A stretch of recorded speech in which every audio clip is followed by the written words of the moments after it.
Hello and welcome. You're watching UTV Live at 6. Good evening. These are the stories making the headlines. The Chief Constable says sorry as a major report exposes how police tapped journalists' phones to uncover sources.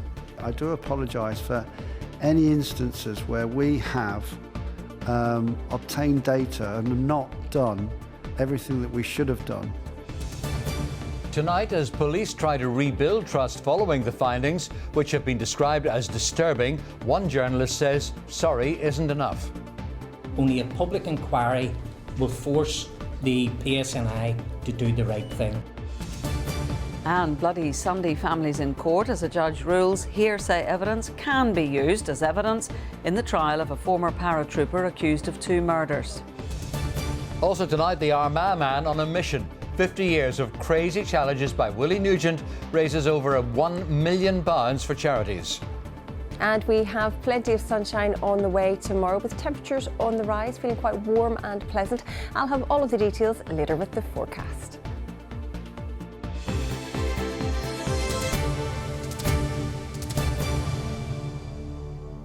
An attack on democracy and freedom of speech. That's the reaction tonight to a long-awaited review revealing how the police unlawfully spied on some Northern Ireland journalists to track down their sources. While the 200-page report said that the PSNI surveillance was not widespread, all sides say that trust needs to be rebuilt. Tonight we can reveal that 2 of the reporters targeted are Sharon O'Neill and Deborah McAleese from UTV. Sarah O'Kane reports. Journalists rely on people coming to them with confidential information that should be protected. But a review has now exposed how the PSNI were spying on reporters to find out their sources. Today, the Chief Constable was made to say sorry. While the 200-page report didn't find that police surveillance of journalists and lawyers was widespread or systemic, it revealed 21 unlawful attempts were made by police to uncover the sources of 8 journalists here. We are aware that you have written to some of the journalists affected, some of those actually in UTV's newsroom. Are you prepared to apologise now and say that this was wrong? Well, of course I accept. I've said, I think here, I've not been clear enough about it. I do apologise for any instances where we have obtained data and not done everything that we should have done with regards to the considerations for those processes. So I apologise for any sense of unfairness or injustice.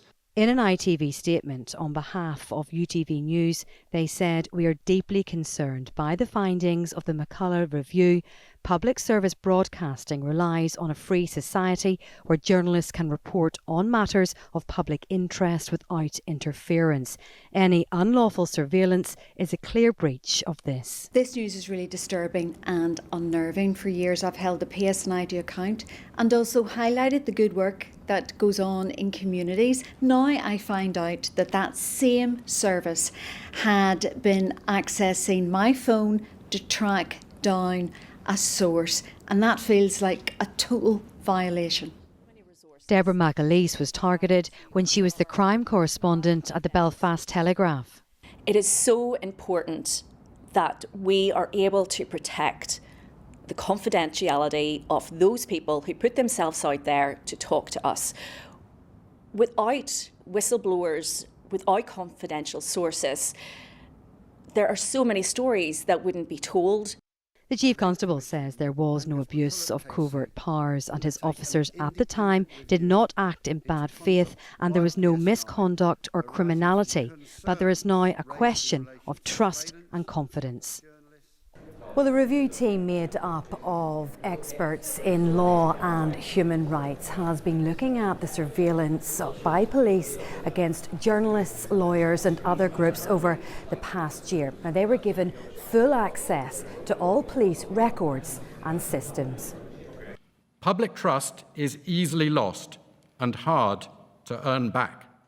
I believe that this review provides a prescription for PSNI to earn back trust that has been lost. My personal experience in conducting this review, since being appointed 15 months ago, gives me real confidence that this Chief Constable and his officers have the determination to do just that. Major concerns were also highlighted in what was described as a washing through of a lengthy list of journalists' telephone numbers to identify leaks from within the PSNI, which went on for well over 10 years. It involved a list of more than 380 journalist contact numbers. The practice was shut down in May 2024. Look, it's what had happened. It's not happening anymore. And hopefully that's a reassurance to all of you. This review was considering police surveillance between January 2011 and November 2024. 16 recommendations were made, which the PSNI has accepted. Sarah O'Kane, UTV Live. Two journalists at the centre of the controversy have called on the Secretary of State to hold a public inquiry into the PSNI's covert operations. Trevor Burney and Barry McCaffrey were arrested in 2018 after producing a documentary looking into the Loughin Island massacre. A union representing journalists has criticised the PSNI and has backed calls for an inquiry. Stuart Robson reports.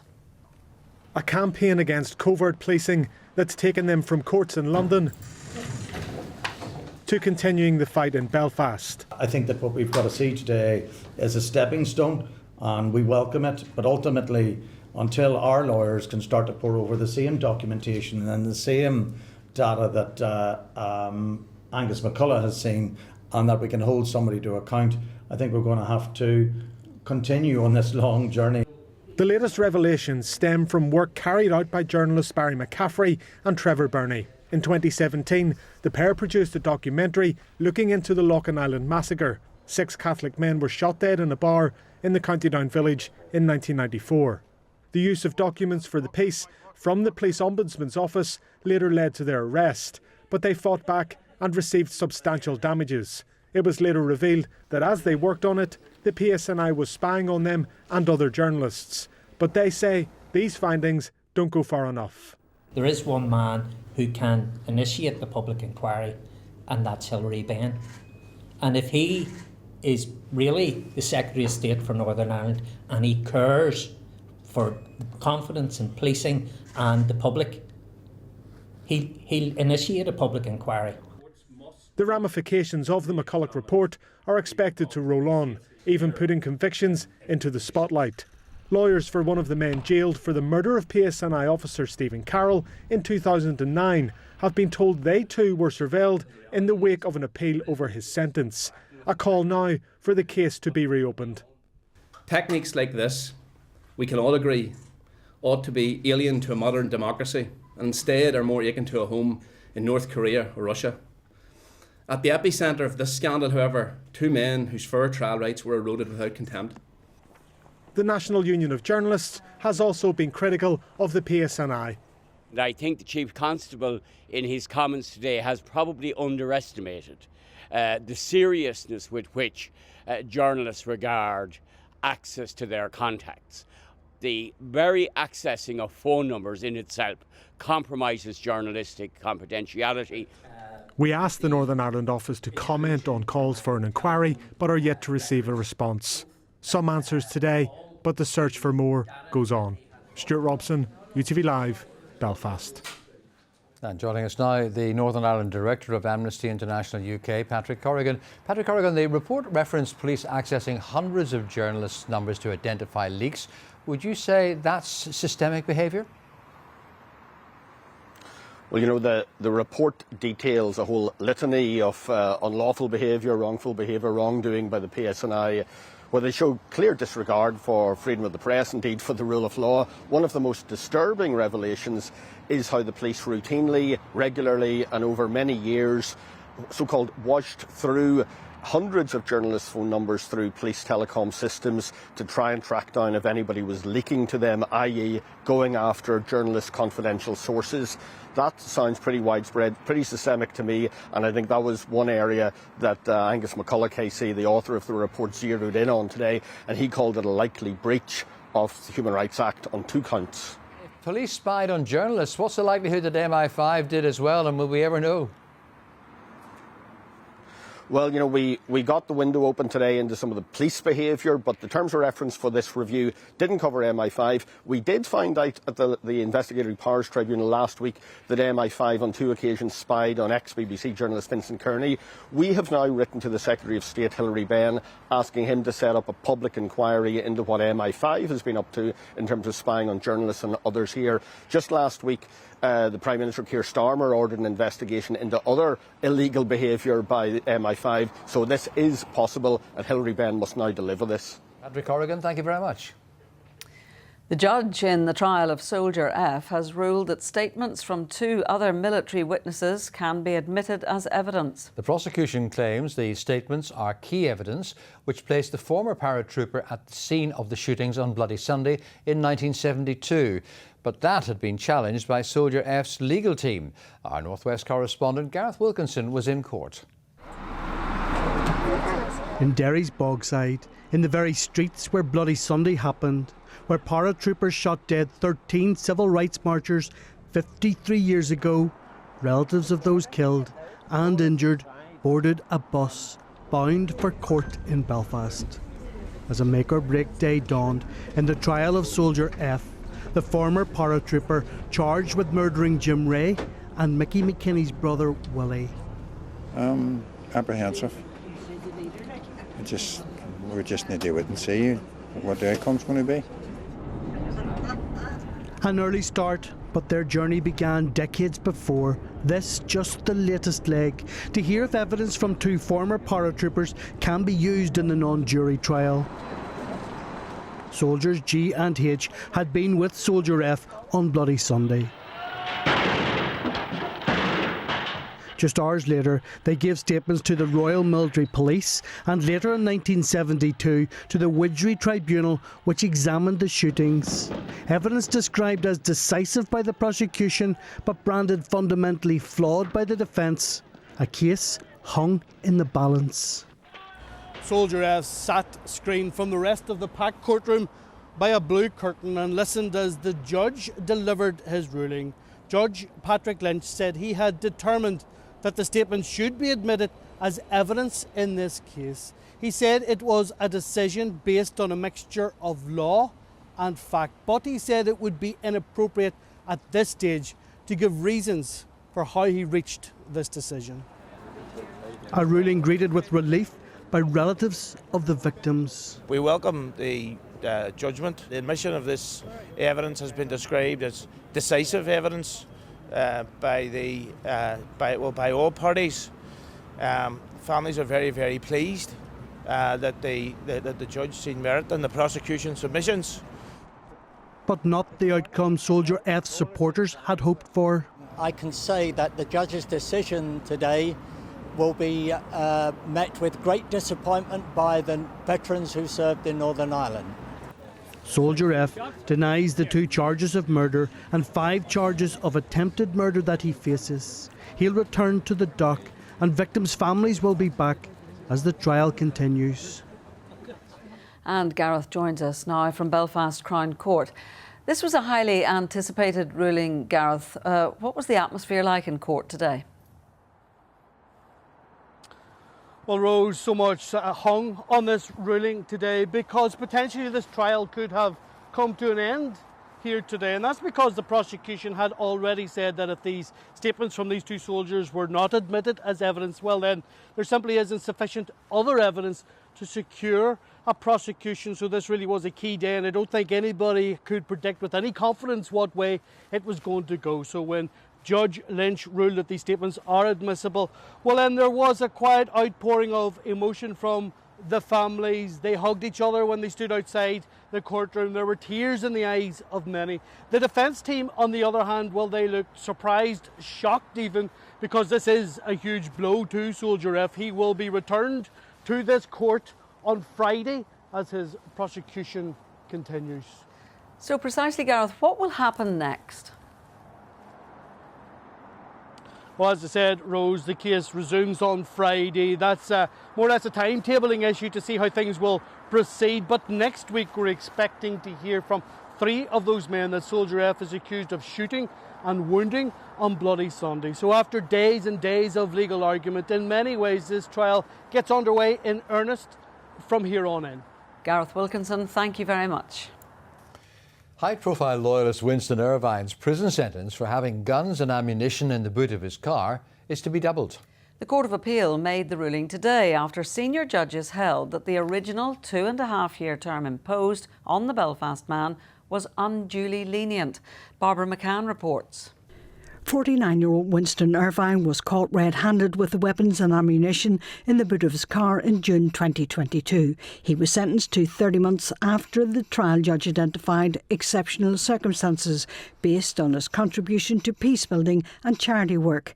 Character references had been provided to the court by clergymen and other representatives, highlighting his long-term commitment and positive impact on the local community. His co-accused, who had transported the weapons to him, 54-year-old Robin Workman from Shore Road in Larne, received the statutory sentence of 5 years imprisonment. The PPS challenged Irvine's sentence, and today senior judges held that the original 2.5-year term imposed on Irvine from Ballysillan Road was unduly lenient. They backed prosecution submissions that his reputed community and peace-building work were wrongly treated as exceptional circumstances. Lady Chief Justice Dame Siobhan Keegan stated it would offend public confidence and frustrate the intention of Parliament if the minimum sentence was not imposed in this case. Barbara McCann, UTV Live.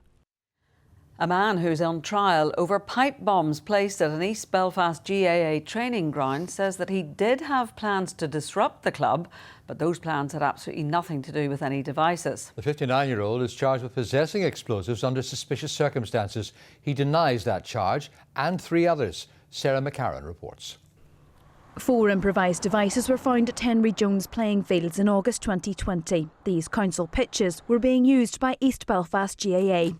59-year-old John Wilson of Lower Braniel has denied the charge of possessing explosives he faces, and today insisted he did not have anything to do with making, handling or placing pipe bombs, but conceded he did tell lies during the investigation. Mr Wilson told the court that despite telling police at the time that he did not phone in about the bombs, it was him who had made a call about the 4 devices from a public phone box and that his statement had been false. "Why did you lie?" he was asked. "Fear, Your Honour," he replied. Mr Wilson said he had been threatened to ring police about the bombs by 4 men while he was walking his dogs at Henry Jones, and that he had not mentioned this between 2020 and 3 weeks ago because he feared for the safety of his family and his home. He said that he is now a Christian and wanted to tell the truth. Mr Wilson admitted feeling unhappy that East Belfast were using the Castlereagh pitches. He claimed he'd been sworn at and given dirty looks while wearing a Northern Ireland jersey, and said he felt an injustice that other teams had to move their sessions because of the newly formed GAA club.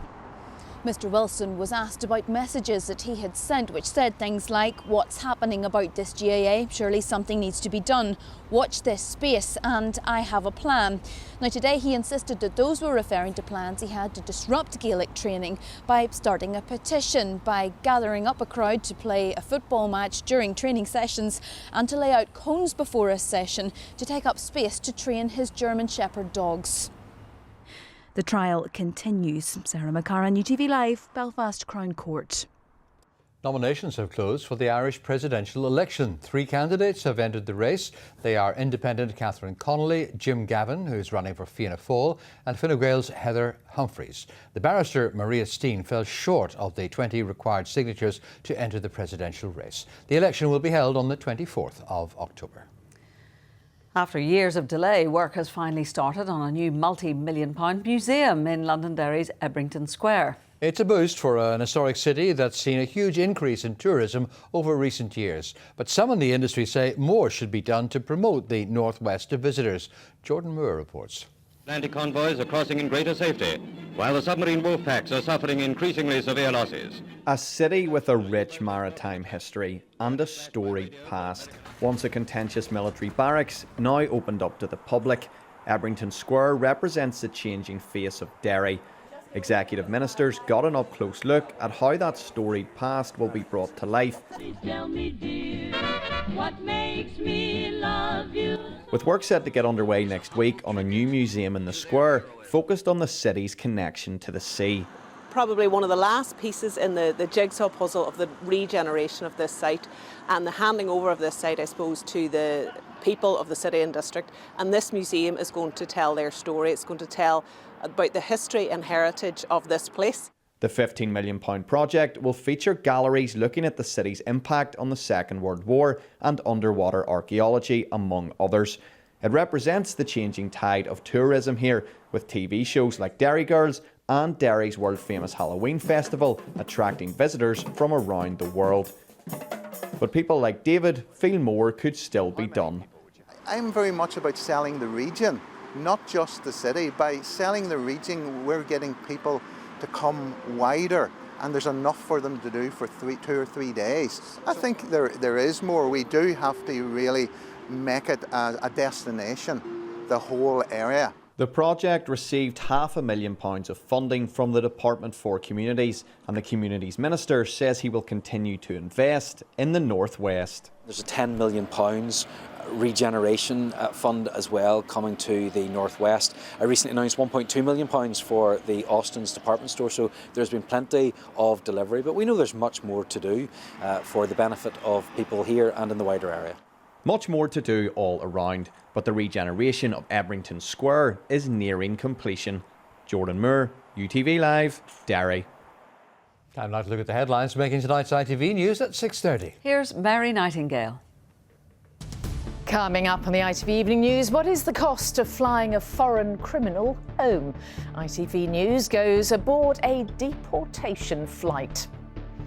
Nigel Farage refuses to side with the science when asked whether President Trump is right to link autism to paracetamol. And the singer Lulu on the moment she told her family she was addicted to alcohol. Oh, do join me for those stories and more at 6:30. Well, turning to sport now, Northern Ireland international Shay Charles scored his first goal for Southampton last night against Liverpool in the Carabao Cup third round. Charles came on as a second-half sub, as did his international teammate Conor Bradley for the home side at Anfield. Liverpool scored a late winner to win the game 2-1, and Charles had a penalty appeal denied at the other end. The opening ceremony of the Ryder Cup has been moved forward to today in America due to the threat of bad weather tomorrow at Bethpage in New York. The pairings won't be announced until tomorrow. Now, County Armagh fundraiser Willie Nugent has raised over £1 million for good causes, and this month he's celebrating 50 years since his very first challenge. From charity cycles to crawling for miles, Willie has done it all, and at 77 years old, he's showing no sign of slowing down. Our reporter Daniel Duffy has been to meet him.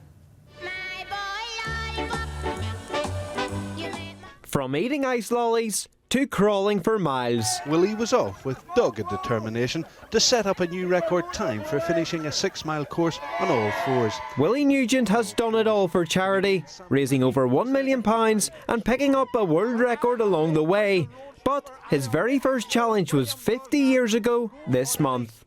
I started a cycle from Donegal to Armagh, and I went home and told my mother, you see, and the first thing my mom said was, well, you've no bike. I had no bike at the time. Come out that quick, you see. So that was the very first one. To me, that was going to be a one-off. Because I said to myself, it was very sore, the legs were sore next day. I never cycled like that before, you know. I said, no, that's it, that'll do me, you know. A one-off, he said, but it didn't exactly turn out that way. And then one day I said to myself, this is it. I'm not going to be a footballer, I'm just going to spend all life raising money for charity and all. Willie Nugent strode into a hero's welcome from local school children before getting his teeth into his first lolly. Man from the Guinness Book of Records, and I gave him a stick. Once we finished, he kept counting the stick. And the worst part about it was, the bit that got me during it was, I remember going to eat one lolly, it was kind of melting, and I got half of it ate, and the other half fell. And he wanted to take the stick and he threw it. He didn't count it, he threw it. The first 20 lollipops, it wasn't too bad. You was getting sore. You might start to go like the dentist, you know. You put a lollipop in, you couldn't get a grip. And then I was glad, I was the one who's glad now to say time's up. At 77 years old, he is still adding to the 7 figures he has raised for those in need. It's a long time, but it's still going by very quick. I enjoyed every minute of it. I really loved it, and if I had a wish now, I'd love to go back to the start. What a journey it has been, and Willie is showing no signs of slowing down and will keep going the extra mile for great causes. Daniel Duffy, UTV Live in County Armagh. And you can watch an extended version of Daniel's report over on our streaming platform ITVX. Time for the weather now. Louise has the forecast. Feel good weather is set to continue throughout the day. UTV Weather, sponsored by the Grant Irona R290 heat pump. Hello there, good evening. It was a largely dry and settled day, more in the way of cloud though, with the odd brighter break here and there. Tomorrow we see the sunshine return, plenty of sunny spells right through into the afternoon. Another widely settled day, but we will hold on to a few cool and chilly nights over the next couple of nights. Taking a look at the pressure sequence, high pressure is pushing out towards the east, but it's still exerting its influence. We do have a few brief ridges of high pressure building in tomorrow, keeping it settled, but it's this low pressure system out in the Atlantic. It will edge in Friday night into Saturday, bringing more in the way of cloud and a few outbreaks of rain. But before that, we have a few late spells of sunshine this evening. Any of today's cloud will slowly start to melt away. Clear skies tonight, and under those clear skies, temperatures will fall away, lows of around 3 degrees Celsius. But in the usual coldest spots, we could see them fall closer to freezing with a touch of grass frost and some mist and fog. That mist and fog will quickly lift and clear away tomorrow.